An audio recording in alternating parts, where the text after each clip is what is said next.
Hello everyone and welcome. आज हम बात करने वाले हैं एंशिएंट इंडियन हिस्ट्री के एक बहुत ही इंपॉर्टेंट लेकिन ऑफन इग्नोर्ड चैप्टर की, द चालकोलिथिक एज।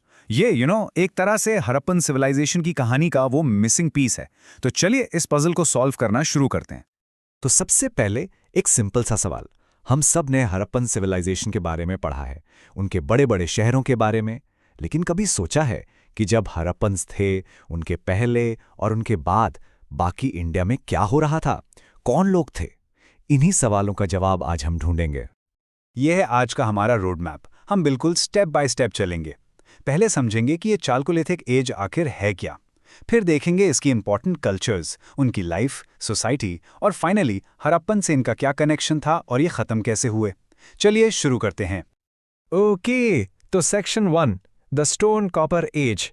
चलिए सबसे पहले इस टर्म को ही डिकोड करते हैं। अब ये नाम चालकोलिथिक थोड़ा टेक्निकल लगता है, राइट? पर इसको तोड़ते हैं। बहुत सिंपल है। चालको मतलब कॉपर यानी तांबा, और लिथिक मतलब स्टोन यानी पत्थर। तो बस ये वो फेज था जब इंसान ने पत्थर के टूल्स के साथ साथ पहली बार एक मेटल, कॉपर का इस्तेमाल शुरू किया। सोच लीजिए, ये स्टोन एज और मेटल एज के बीच का एक ब्रिज था। अब आते हैं सीधा यूपीएससी एंगल पे। यहां से प्रीलिम्स का सीधा सवाल बनता है, हड़प्पन्स और चालकोलिथिक लोगों में क्या फर्क था? देखिए, चालकोलिथिक कल्चर्स ज्यादातर गांव वाली यानी रूरल थी। वो पत्थर और कॉपर यूज करते थे। इसके ठीक उल्टा हड़प्पन्स, वो तो प्रॉपर अर्बन लोग थे, बड़े शहर थे उनके, और वो कॉपर से एडवांस मेटल यानी ब्रॉन्ज यूज करते थे। ये डिफरेंस बिल्कुल क्लियर होना चाहिए। सेक्शन 2। अब जब बेसिक्स क्लियर हैं, तो चलिए देखते हैं कि ये कल्चर्स आखिर इंडिया में थी कहां-कहां। Let's go on a virtual tour. So इनका स्प्रेड काफी वाइड था। ये किसी एक जगह पर लिमिटेड नहीं थे। इनके मेन सेंटर्स थे south eastern Rajasthan, western MP और वेस्टर्न महाराष्ट्र। पर इनके अलावा सदर्न और ईस्टर्न इंडिया में भी इनके काफी एविडेंस मिलते हैं। So a pretty wide spread phenomenon. ये टेबल, ये आपके प्रीलिम्स के लिए समझ लीजिए एक गोल्ड माइन है। एक एक करके देखते हैं। राजस्थान में थी आहार बनास कल्चर। ये लोग थे कॉपर के एक्सपर्ट्स। इनफैक्ट आहार का पुराना नाम ही तांबवती था, यानी सिटी ऑफ कॉपर। फिर आती है एमपी की मालवा कल्चर, जिनकी पॉटरी यानी मिट्टी के बर्तन सबसे बेहतरीन माने जाते हैं। और सबसे बड़ी थी महाराष्ट्र की जोरवे कल्चर। डायमाबाद और इनाम गांव जैसे इनके साइट्स तो इतने बड़े थे कि उन्हें नियर अर्बन सेटलमेंट्स भी कहा जाता था। सेक्शन 3। चलिए अब थोड़ा टाइम ट्रैवल करते हैं और इन लोगों की डेली लाइफ में झांकते हैं। ये लोग जीते कैसे थे, काम क्या करते थे? तो प्राइमरीली ये लोग किसान थे। वीट, राइस, बाजरा, दालें सब कुछ उगाते थे। नर्मदा रिवर के पास नवदा टोली तो इतनी कमाल की साइट है जहां से बहुत सारे अलग अलग क्रॉप्स के एविडेंस मिले हैं। एनिमल हस्बेंड्री भी करते थे, गाय, भेड़, बकरी सब पालते थे। लेकिन एक पॉइंट स्टार मार्क कर लीजिए, हॉर्स। ये लोग घोड़े से परिचित नहीं थे। ये पीवाईक्यू में आ चुका है, इसको याद रखिएगा। हर कल्चर का ना एक सिग्नेचर स्टाइल होता है। इनका सिग्नेचर स्टाइल था इनके मिट्टी के बर्तन, जिसे हम कहते हैं ब्लैक एंड रेड वेयर। ये व्हील पर बनाए जाते थे, बाहर से लाल और अंदर से काले। ये इनकी पहचान थी, जो ऑलमोस्ट हर कैलकोलिथिक साइट पर मिलती है। अब इनकी टेक की बात करें तो ये लोग पत्थर के शार्प ब्लेड्स और कॉपर की फ्लैट एक्सिस यानी कुल्हाड़ियां बनाते थे। आहार के लोग तो कॉपर को पिघलाने में एक्सपर्ट्स थे। इसके अलावा इनको फैशन का भी शौक था। कार्नेलियन और स्टीटाइट जैसे स्टोन से सुंदर बीड्स यानी मनके बनाते थे। और हाँ, मालवा से तकली यानी स्पिंडल वर्ल्स मिले हैं, जिसका मतलब यह है कि ये लोग कॉटन और सिल्क की वीविंग भी जानते थे। सेक्शन 4।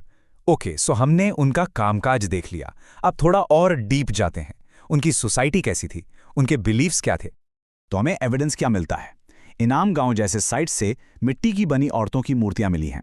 इससे आर्कियोलॉजिस्ट अंदाजा लगाते हैं कि ये लोग मदर गॉडेस की पूजा करते थे। और एक और इंपॉर्टेंट चीज, द बुल। मालवा और राजस्थान से मिट्टी के बने स्टाइलाइज्ड बुल्स मिले हैं, जिससे लगता है कि बुल इनके लिए एक बहुत ही इंपॉर्टेंट रिलीजियस सिंबल था। अब ये बहुत ही यूनिक है, इनका दफनाने का तरीका, खास करके महाराष्ट्र में। ये लोग हड़प्पन्स की तरह अलग से सेमेट्री नहीं बनाते थे। नहीं, ये अपने घर के फर्श के नीचे ही एक अर्न यानी कलश में डेड बॉडी को नॉर्थ से साउथ डायरेक्शन में दफना देते थे। Interesting, right? अब आते हैं एक एनालिटिकल टॉपिक पर। यह मेंस के पर्सपेक्टिव से इंपॉर्टेंट है, सोशल इनइक्वालिटी। क्या इनकी सोसाइटी में अमीर गरीब थे? Let's look at the evidence. Step 1, settlements. कुछ सेटलमेंट्स बहुत बड़े थे 20 हेक्टेयर तक और कुछ छोटे 5 हेक्टेयर के। स्टेप 2, घर। चीफ यानी मुख्य बड़े रेक्टेंगुलर घरों में रहता था और आम लोग छोटी गोल झोपड़ियों में। और स्टेप 3, बरियल्स। कुछ बच्चों की कब्रों से कॉपर के हार मिले हैं और कुछ से सिर्फ मिट्टी के बर्तन। ये सारे पॉइंट्स क्या दिखाते हैं कि सोशल इनइक्वालिटी की शुरुआत हो चुकी थी। सेक्शन 5। और अब हम आ गए हैं इस एक्सप्लेनर के सबसे क्रूशियल हिस्से पर। आखिर इन लोगों का हड़प्पन से क्या रिश्ता था और ये अचानक गायब कैसे हो गए? ये टाइमलाइन बहुत इंपॉर्टेंट है। सबसे पहले ये समझिए, चाल्कोलिथिक कोई एक टाइम पीरियड नहीं बल्कि एक टेक्नोलॉजी का स्टेज है। इसलिए कुछ चाल्कोलिथिक कल्चर्स हड़प्पन से पहले थी, जैसे गणेश्वर, कुछ उनके साथ साथ थी कंटेम्पररी, और कुछ जैसे मालवा और जोरवे हड़प्पन्स के डिक्लाइन के बाद फ्लरिश हुई। तो ये तीनों फेजेस एग्जिस्ट करते हैं। यहां से एक पोटेंशियल PYQ बन सकता है। इसको एक केस स्टडी की तरह देखिए। राजस्थान की Ganeshwar culture Khetri copper mines के पास थी। उनका मेन काम था हड़प्पा को कॉपर ऑब्जेक्ट सप्लाई करना। लेकिन ये एक तरह से वन वे ट्रेड था। वो हड़प्पन्स को कॉपर देते थे पर बदले में उनसे कुछ खास नहीं लेते थे। ये एक रॉ मटेरियल सप्लायर का रिलेशनशिप था। तो ये सारी कल्चर्स खत्म कैसे हुई? इसके पीछे अलग अलग थ्योरीज हैं। वेस्टर्न इंडिया और MP में माना जाता है कि बारिश कम हो गई, क्लाइमेट चेंज हुआ। दूसरा रीजन, वहां की काली मिट्टी को ये लोग अपने सिंपल टूल्स से ठीक से कल्टीवेट नहीं कर पा रहे थे। लेकिन ईस्टर्न इंडिया में कहानी अलग थी। वहां चाल्कोलिथिक फेज के अचानक बाद बिना किसी गैप के आयरन एज शुरू हो गया। और इसी पॉइंट पर हम आपके लिए एक सवाल छोड़ते हैं। सोच के देखिएगा, अगर आयरन यानी लोहे की डिस्कवरी नहीं होती तो क्या इन चाल्कोलिथिक कल्चर्स का फ्यूचर कुछ अलग होता? क्या ये अपनी टेक्नोलॉजिकल लिमिटेशंस के साथ सरवाइव कर पाते? इस थॉट के साथ हम आज का ये एक्सप्लेनर यही खत्म करते हैं। Thank you.